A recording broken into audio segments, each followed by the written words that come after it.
What's up everybody, welcome back to another video within the Generative AI tool series, and in this video we'll be talking about what is MCP. What is this new buzzword that has taken AI world by storm? What is this new buzzword that is being offered by almost every big LLM offering out there? They're offering it within their extensions, they're offering it within their APIs, they're offering it within their chatbots. So what's up with MCP? So this video is going to answer all of your questions: what MCP is, why was it needed at the first place, what are the things it can do, what are the things it cannot do, and we'll also build a very lean version of MCP and integrate it within our Anthropic chatbot. So watch this video till the very end. It's going to be really interesting, and we're going to discuss a lot of things, and we're going to clear out a lot of your confusions. So let's get started. All right, so protocols have always been there, right? HTTP is a protocol, TCP is a protocol, UDP is a protocol, and they all operate at different layers of the network. So they have different roles, they have different services to offer. But there's one thing that's common between all of these protocols, and it's also common within MCP as well. They provide you order within chaos. Now these are the three keywords here. Order within chaos. There's a lot of AI news out there. It's hard to catch up. It's hard to catch up for me. And I know it's hard to catch up for you as well. Every week there's a new model out.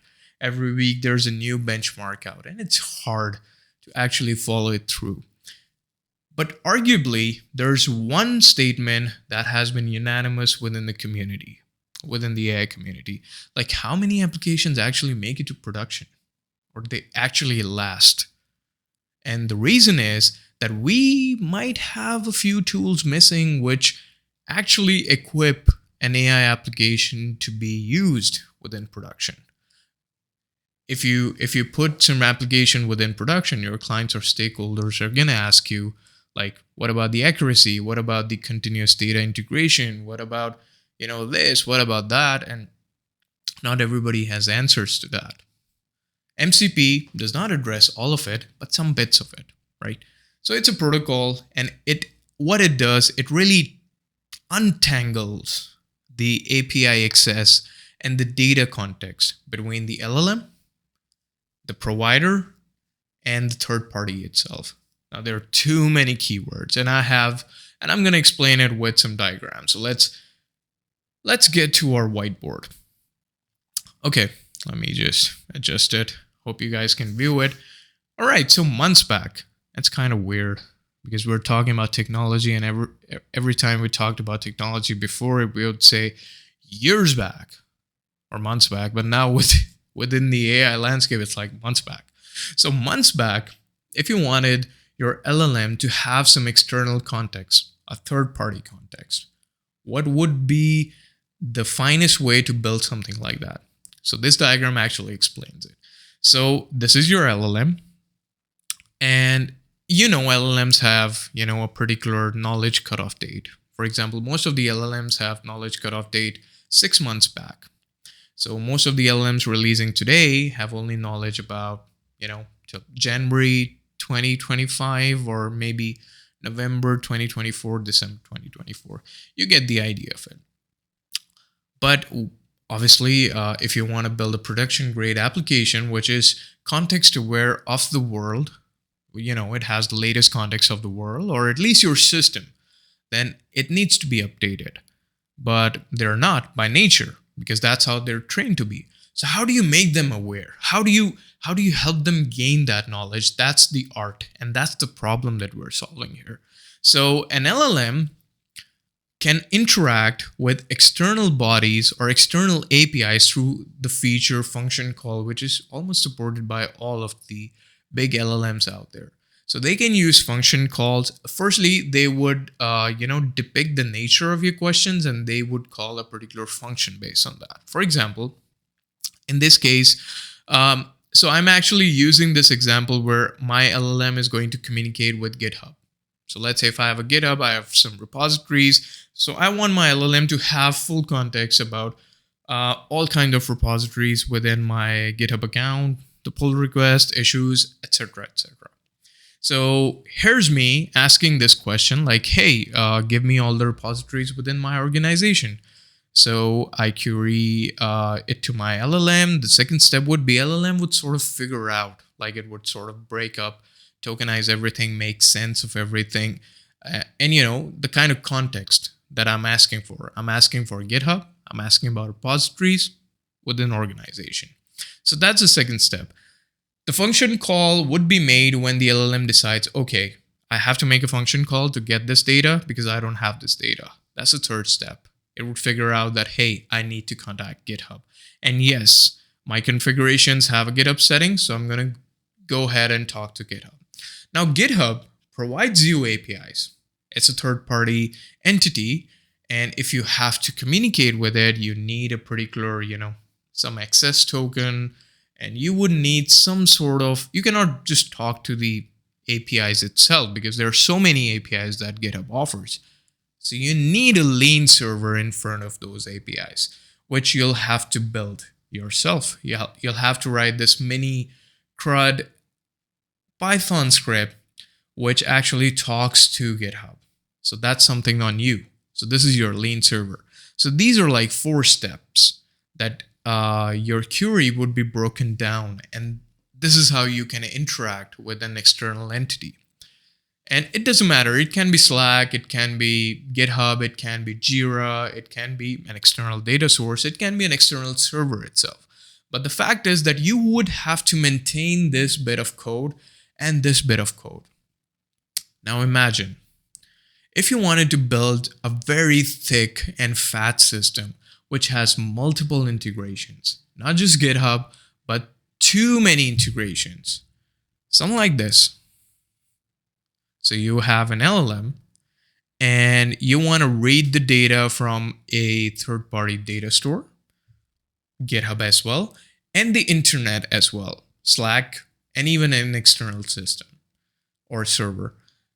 For all of these integrations, you would have to write these lean server layers and you would have to maintain them. That's how the world worked 6 months back. And all of these different lean servers would be attached through function calls and APIs with your LLM. And let's say the LLM fetches all of this context and you want this LLM to actually publish this context, maybe summarize some bit of details, maybe process a particular report and post it up to Slack, all those kind of things. Again, you would need connectivity to all of these, third-party entities. You would have to hook your system with another function call with Slack and, another function call with your server or, any external server or microservice, even container, and even S3 bucket. Now, the catch here is your LLM would have to differentiate between this function call and this function call here because you have Slack at this point, you have Slack at that point. So you would have to nurture your prompt in a way that it can identify the differences between them. Now, this is a mess. This is all over the place. It's hard to maintain. There are so many security loopholes out there because for every lean server, you have to make sure, that your data is secure. And, there are so many things in general that I can write a book here because there are so many integrations. And whenever there are so many integrations, there are latency problems and there are security problems. And at the end of the day, there are your problems. Now that's a problem. And this is the problem that MCP solves. So MCP, what it says is like, instead of all this mess, you can just have this, You can have just a lean layer sitting in front of the LLM, and it is solely responsible for providing you the context. Nothing talks to LLM directly but this layer of MCP. And MCP has a bunch of clients, and these are official clients. Like you can have, if you have a particular database which is on Postgres, you can have a Postgres client, an official Postgres client. If you have a GitHub, it can be an official GitHub MCP. For internet, again, you can have an official Google search MCP. For Slack, and you can write your own custom MCP as well, which we'll do in a while. So all of these integrations would talk to this layer, and eventually this layer would talk to and would be easily integrated with any other third-party provider where you want to publish your data to. Now, let me show it to you. GitHub has a official, so this is the official GitHub account, and here you are. We have a official GitHub MCP server. You can actually integrate this, and I'll show you how you can integrate within your VS Code, and you can use it. We have different kind of details over here, how you can install it within your VS Code and stuff. And if you want to write your own lean MCP server, you can use this particular library, which is ModelContextProtocol, and it provides you with Python SDK, which you can use to build lean MCP servers in Python. So let me show you MCP in actual action. So here's my GitHub, and this is also the code that I'm going to use to write my lean MCP server, which I'm going to hook up within my Claude desktop. So this here is GitHub Copilot, and I actually have integrated GitHub and GitHub MCP server actually with GitHub Copilot. And if you see here, so GitHub Copilot has an agent mode, and over here it has a bunch of tools. And GitHub Copilot comes with all these tools that you can use, which are being exposed to it. You can, again, it has one for Jupyter. You have, this is one server that I've written myself. And then you have a MCP file system, which can create directory, get directory tree for you, edit files and whatnot, move files as well. So here, just for example, I have a particular GitHub organization, and I asked it to fetch all the repositories. So my query is, GitHub get the repos from the organization. It asks me, can you provide the name of the organization? And I go ahead and do that. It's Conrad X, and there I have it. I think my mouse is stuck. So it provided me with all list of applications. So I don't have to write any layer of server which caters the GitHub access tokens, which fetches all the repos from the GitHub and then passes me through as a GET request. No, nothing. This is an official MCP server. I just hook it up with my client. I use it as a tool, and boom, I have all the information. So this is one act of MCP, but you would be like, hey, maybe, that sounds spicy enough. So let me, show you some spicy stuff. So I'm using Python SDK from ModelContextProtocol, and it provides you with an instance of fast MCP. And what I'm trying to do, I have a particular DB here. So this is my DB. This is an e-commerce DB. I use it a lot within my videos. So this is like my go-to DB if I have to check out anything. And this is a customer's table. What I'm going to do, I'm going to write a MCP server which sits in front of this DB or sits at the top of this DB. And I would ask questions directly to my MCP server, and it would actually fetch all the context for me.